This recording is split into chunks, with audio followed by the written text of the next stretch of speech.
right, welcome back to the Knives Fast channel, and I want to start out by saying thank you to loyal viewer Chris Warras for sending this along. We're just going to show this beauty right off the bat. This is the Spyderco Sage 5 G10 in Rex 121, made in Taichung, Taiwan. And what are we gonna do today, guys? Well, I'm calling this video Super Steel Spyderco Sage, and we're gonna do comparisons and thoughts because, guys, I'm not your steel expert. If you want to see a crazy steel expert with tons of cutting and craziness, go over to Jared Neve's channel. You're probably already subbed over there. Go over there. If you want to see somebody do tons and tons and tons of cutting, go over and see my buddy Stasa. What I'm going to do is I'll do some cutting. We're going to do some cutting for sure. But we're going to talk about this design. We're going to talk about the differences between this and my lightweight Sage 5.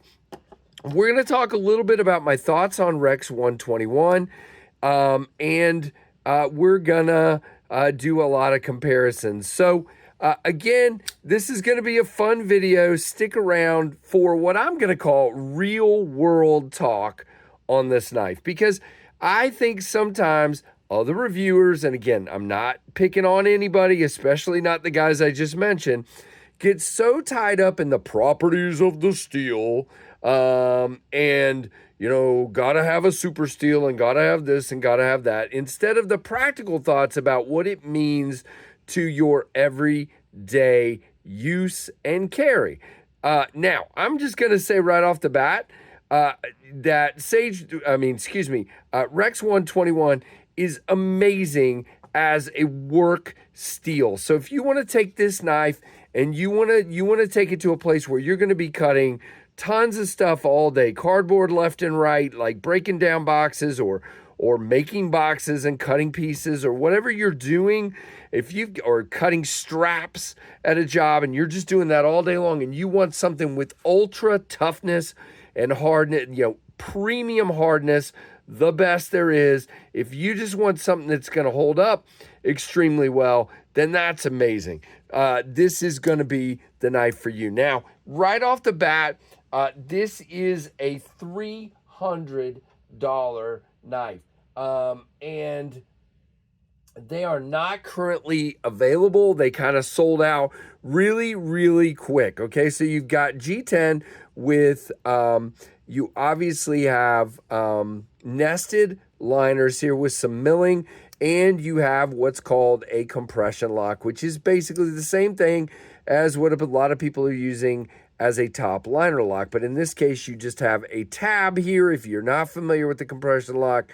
So it's basically the reverse of a liner lock. It's on the back side. You keep your hands out of the blade, out of the cutting path, and you get to just drop that knife right down. Now, really, really cool. And this, more than any Spyderco, and this is the reason I love the Sage 5, is it's the one, whoops, now see, there we go, that I have more success middle finger flicking and having really good action than any other Spyderco. But this is my favorite blade shape of a Spyderco. You've got a crazy kind of leaf-shaped blade here that is really, you know, just a clever drop point with a full flat grind. Now, I want you to look on the Sage, on the Rex 121. That satin grind is ridiculous. Now, I think the S30V at the top looks good, but that looks just incredibly ridiculous. And that just tells you the differences of the properties of that steel. You basically have, of course, the same knife. You have nice thin tip, you have very thin stock, you have great lockup, great fit and finish. Now, this one is the FRN. This is the G10. The G10 is checkered. The FRN has this crazy pattern on it for grip. This one's lighter. This one's a little heavier, obviously. But, you know, it's basically the same knife, the way it feels in your hand. Now, the Sage 5 is a favorite for me. because I have a 4-finger grip back here, but I have this brilliant 50/50 choil and thumb ramp, which is an inspiration for a lot of my knives, Tempest knives, and very much love the fit and finish of this knife. Well, that's no different on this guy. Now, I've blabbered for long enough. Let's do a little bit of cutting. Now, you guys know I don't do a lot of paper cutting because of that. The paper tends to bunch up. There we go. If I don't do it right. Now, it's not about the knife. It's about me, okay? And that this knife is extremely sharp. It very much is. Now, it came pretty sharp, but I did a lot of cutting with it in the past week and a half or so. So I stropped it up a few minutes ago, and it definitely took a very nice edge. And what we're going to say is this. And this guy, I must have cut through like 7 or 8 pieces of cardboard with this, and all I've done since then is just strop it. It is a fantastic edge. It really, really is. Whoops. And unless, of course, you get down to too small of a piece of cardboard and you can't do anything. Now, you guys know when it comes to cutting cord, yeah, I mean, I'm not even, this is what I'm going to say about this steel. I'm not putting pressure. The amount of pressure I'm putting on this is very, very small. This is like if you were cutting straps with this or zip ties, it would just pop that sucker all day long for sure. Now, of course, the geometry of the Sage 5 is good enough that you get similar results from the S30V, of course, because Spyderco's heat treats are legendary, and you're going to get very similar results. What's going to be different with the Rex 121 is the longevity of that edge. So again, we're just going to show you. Again, you can get a cheaper Sage 5 if you would like, and it's a fantastic knife, guys. I have used this particular one, and I did strop it up as well, a billion times, and it continues to just cut and cut and cut. So it's good, but what's going to be the difference is if you're a hard use person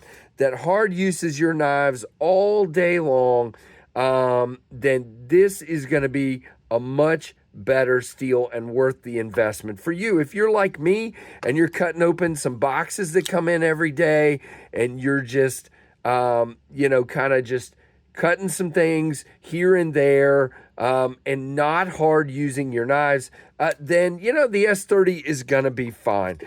Where the super steels, especially this guy with the high hardness, shine is that longevity of the edge and not having to stop. Like if you're cutting all day, every day, like on the third day to sharpen your knife, you might be able to just strop it up, keep on going, and keep on trucking. And that is where this kind of knife that you pay the extra money for shines. Now, edge-wise, blade-wise, you guys know my favorite Spydercos are literally these guys, the Sage 5 and the Manix 2.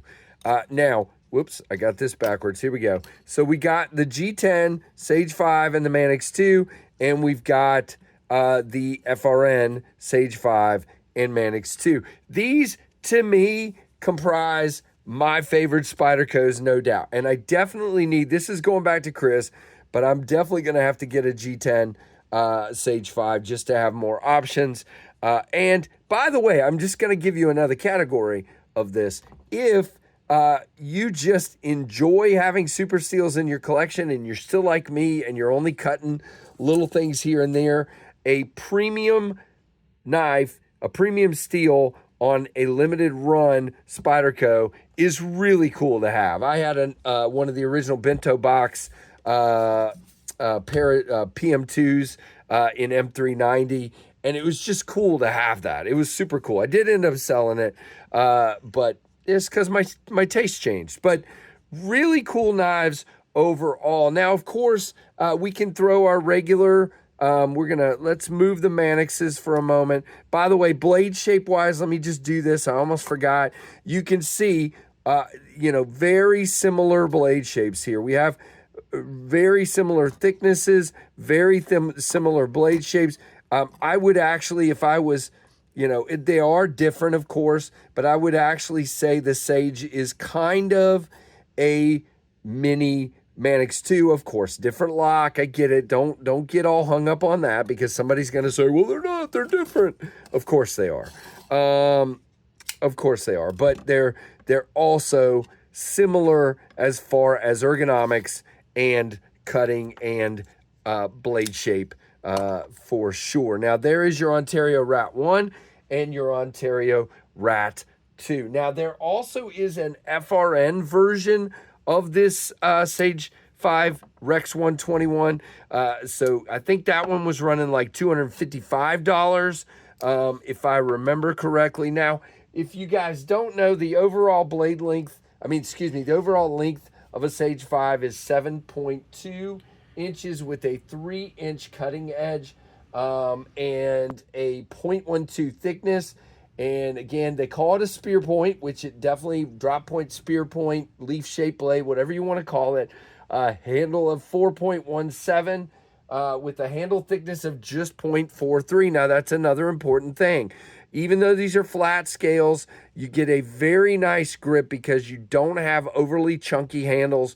Feels very, very, very excellent in the hand. In this G10 version, the 3.1 ounces.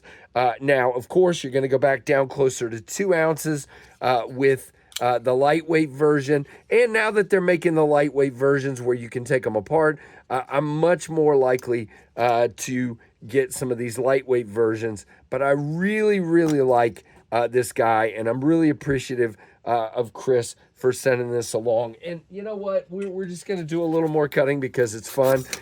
Whoa.